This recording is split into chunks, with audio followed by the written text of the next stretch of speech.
All right, once again, let's go over to Tempest Trials. Tempest Trials. Cool. This is the debut banner. I'm pretty sure that banner's familiar. been. I feel like that is their banner, if I'm Yeah. not mistaken. Well, the Tempest Trial is called Breadwinners. They are mercs, so summoning focus event for the Tempest Trials plus bonus allies, and of course they are Ike, Mist, and Soren. Okay, you know that's not the worst, so I'll be okay with that. Fun fact on the Titania Mist BHB, it was Ike, Mist, and Titania. Wow, just switch out the green unit. Yeah, and then there's of course the 4% banner that is Ike, and Mist. I feel like these two are just inseparable. Yep. And then of Tempest course Trials- their debut was Ike, Soren, Mist, Titania. Yeah. Right. Hooksum, thank you so much for the follow. All right, let's see. Soren has complete and utter trust in Ike. I'm sure. Yeah. I mean, I always joke they get married, but thanks, Faye. Oh my god! Look at That's him. how young he is? I thought he looked older than Ike. No, he looks... Chat, how old is Boyd? Not, Probably not not older asking than for his Ross actual in this. age. Huh? Probably just a little bit younger than Ross. Which, by the way, looks like Ross. Oh, I see it. All right, my guy looks like he's 7 years old. Yeah, he looks like he's got the power of God and anime on his side. He was born yesterday. Ah. All right, I don't know. I know it's supposed to be young heroes, but this art doesn't quite right to me. All right. Anyways, Tempest Trials Breadwinners will soon begin. Active on tomorrow. It starts tomorrow. And until the 17th. You can clear the event maps to raise your score and earn rewards. Well, you guys For know how this reference, goes. Tomorrow is not this reset, it's next reset. Yeah, April 7th. All right. Rewards. Boyd. Wow, who would have guessed? Oh. First seal. Defense opening seekers. Is that the last one? I We have attack and we have speed, right? think I don't think we have. Do we have res? I don't think we have res. No, we do. Yeah. So this is the last opening. Last opening. Nice. Next, Golden Boyd. Okay, well, this is only gonna matter once we see what he has, but we'll see in a moment. And the grand finale. Been waiting for this. Of course, Hey, it has to be on an Ike banner. Yeah. You know what? Yeah. On an Ike banner, it's only fitting. Hey, chat. I've been talking to you guys about doing Ascendant and Dune with Dragon Wall. Warding Breath was what I was waiting for. I'm getting more and more, I'm leaning more and more towards it. Because she's essentially like Vector, right? So I do Iceberg, Without the follow-up. Warding Breath. Huh? Without the follow-up. Without the follow-up, but you should try. Generally speaking, her Iceberg is going to be hitting really hard. So I expect it to just kill. Unless you're running a Hardy Fighter build, in which case the follow-up is required to keep the cooldown of your defensive special intact, you're probably just fine not running follow-up for a nuking build. So I want to point out, Dragon Wall with Warding Breath is very dangerous on a bunch of heroes. Yep, So- I know I'm running that on Garen. Spoiler alert, Wow. I'm using Garen. Yeah, that's a good one too. And of course, any far save tank will like Warding Breath just in general, because mages are much scarier than archers and daggers. All right, I'm very impressed that they're doing Warding Breath seal. Yeah, and at the minimum, it means we have 3 seals for breath, so you Yes. have a little flexibility. The only one we're missing right now is attack, which arguably could be the best one. Huh. Yeah, ain't that the irony? I mean, the defensive ones are great, but that attack one has some very unique, dangerous output. They put it at Boyd the is the top. future great. What, are you nuts? He's not even in this game. How about future in Fae? Or something. Future Fae. Yeah, I don't know why they put... I like that they put this banner at the top instead of all the way down there. Though it also means you can't scroll reveal, it just kind of shows up. Can I tap it? Okay, I can. All right, guys, this is what I'm excited about. We know he's going to have a perf, so let's see what it is. The second of 3 brothers between Oscar the eldest, Rofe the youngest. He wants to grow up as fast as he's able for Rofe's sake. Here's Viram Path of Radiance. I never really cared much about him, but I know people really liked him. Large War Axe, attack +3. Okay, good start. Grants attack speed. What? plus 10. Is that a typo? No. What? Keep going. Where? How did we get to 10? Yeah, you'll see. We didn't do 8 or 9. You'll see. How do we count? 1, 2, 3, 4, 5, 6, 7, 9, 10. Sure. Neutralize the unit's penalties to attack speed, and unit's first attack deals damage equals 15% of units attacked during combat on odd number. What? Emphasis on first attack, by the way. Something I completely forgot about. What is this? Grants attack speed plus 5 to unit during combat on even number. Where the heck is this coming from? Biorhythms, baby. Oh, it is a biorhythm. Or I guess you could also reference to the Tempest that he has. I have no idea where this is coming from. Chat, I don't know where this is coming from. We don't have anything like this. Not really. As far as, I mean, there's constants, but constants has something equal for each turn. So, what am I reading here? What is supposed to happen? Okay, I'm sleep deprived. But even if I wasn't sleep deprived, I would read this and be like, what am I, like, it's, What? this is not coming across clearly to me. Am I seeing potential here, or am I being blind? Because So on odd I turns, read this and I'm confused of what in particular this is meant to do. Go ahead. on odd turns, he's absolutely cranked. On even turns, he's not really any better than a demote with no perf. But that means, besides having a 19 might axe.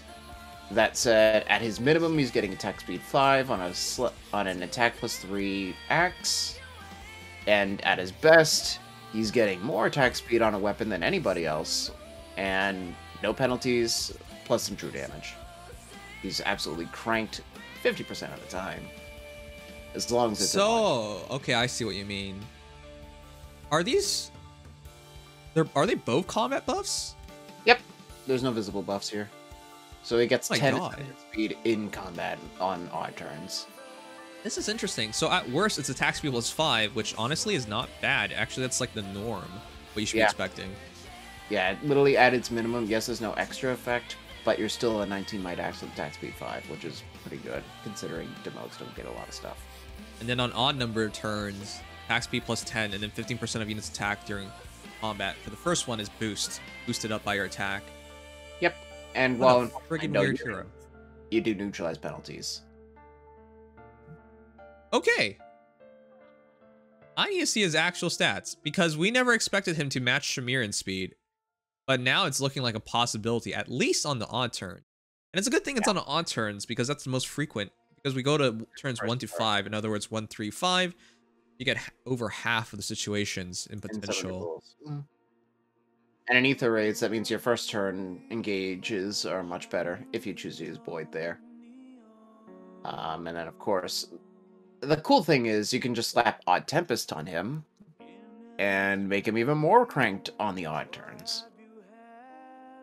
I can't believe it's 2022 we're talking using Tempest skills, but yeah, I guess. I mean, they're not bad, but this is just one of those particularly interesting units for Tempest.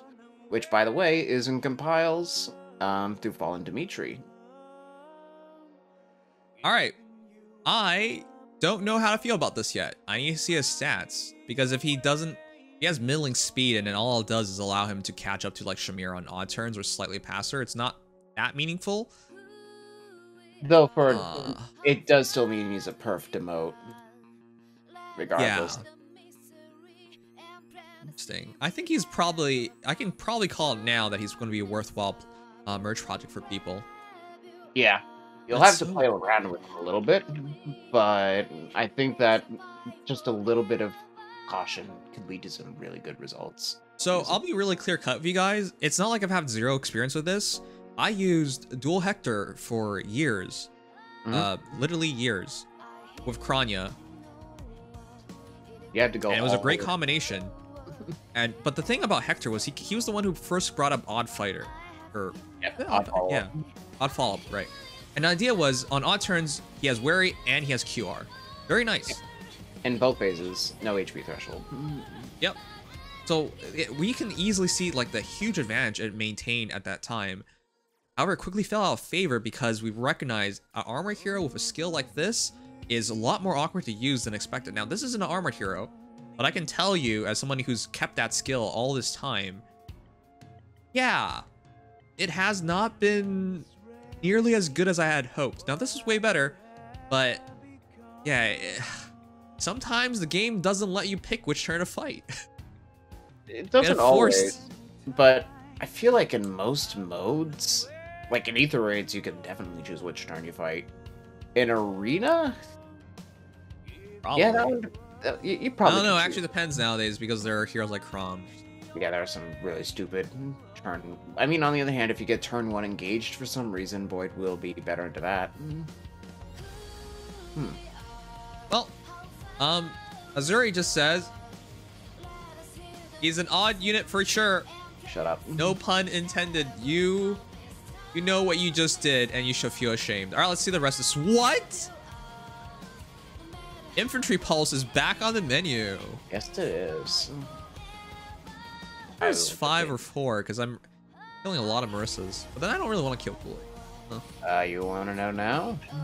Oh, it's already out? Oh wait, it is out. Go ahead, tell me. He's 5-star infantry pulse spotter, sorry. Oh, okay. Well, that's fine. That's kind of expected. So it is still maintaining at 5 stars. Yeah, the only one that demoted it is Geese. All right, well, Fire Boost. Nobody should really use that, but he can use it really well. Bases 50 base something HP. Yeah. Little All silly right. that we get boost still, but whatever. It works. No. My guy says, I may be young, but these muscles pack the punch of someone twice my age.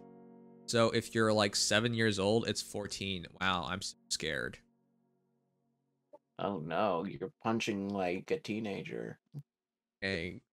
Boyd is so full of energy. It really brings a smile to your face. Does it? All right, guys. This is a very interesting unit. Let me know if you're actually going to make him plus 10 if he's interesting to you. I didn't even have to look at the stats. I was already going to do it just because he's a 185 perp unit who actually does have speed. Okay, so I got to ask you this way then. Yanfei or Boyd? Pick one. If I only had to pick one, it would probably still have to be Yanfei just from the consistency respect. More so from the fact a lot of people want it. But I do think as a melee duelist, Boyd's going to probably be better without having to look at stats. Okay, so the reason why I brought that one up is because I could still wholeheartedly recommend him over Boyd. Obviously, if you don't have to make that choice, even better. Like, go for both. But I mean, if you had to pick one... Lives of the future. Right. Tempest Trials, what is it going to actually look like? We have Ike in the finale with 64 HP, 71 attack, 50 speed, 38 defense, 33 res. And they gimped him. Of course. He has no DC. Much. Yeah, he doesn't have... At least it's only by one skill. Which, I mean, frankly, last Tempest Trials, I was depressed for Sonya. The entire point was for her to be a nuker, and they took her away her special. What the hell was that? Yeah, that was funny. I mean, on the bright side, I kind of glad about that, because I still got nuked by her a couple times. But on the other hand, screw this Ike even still, because he's still hitting about 80 attack, and still has 2 cooldown Radiant Ethers. Alright, so real quick chat, if you have a slot 2 hero like Reinhardt, or a really good Cav Blue Mage, they'll automatically just draw into Ike. Huh? Is that a tile, impassable tile there? On tip of Ike's range? No. Because he can step on it, can he? I mean, at the tip of his range. No, I don't. Actually, I don't think so. I don't think so. That looks like a tarp to me. Yeah. So yeah, if you have something that can literally just run right up, kill him. I think that'd probably be the way to play this. So yeah, this is not a. Well, actually, no. He will have damage reduction because he has 4 allies within. At least he won't hit you. So there's that. Yeah, he won't hit you, but good luck with this. This is gonna be actually kind of hard. All right. Well, the one previous that we're all thinking our lucky stars and nerf dual Chrom. All right, well, I'll be frank with dual Chrom. He was wipe out. So many people. I know people like, for example, run Fallen Edelgard as their Tempest Trial sweepers. Dual Chrom was gonna have no mercy. Yeah. I will say that at least Fallen. I mean, what? At least this Ike is not a Fallen Edelgard killer. because he can't charge special. All right. So yeah, anyways, this is your Tempest Trials map. It's not looking hard. They are going out of their way to make it not hard, but those are still some serious stats. Yeah, But this is the hardest difficulties. Yeah. 80 attack. Jesus.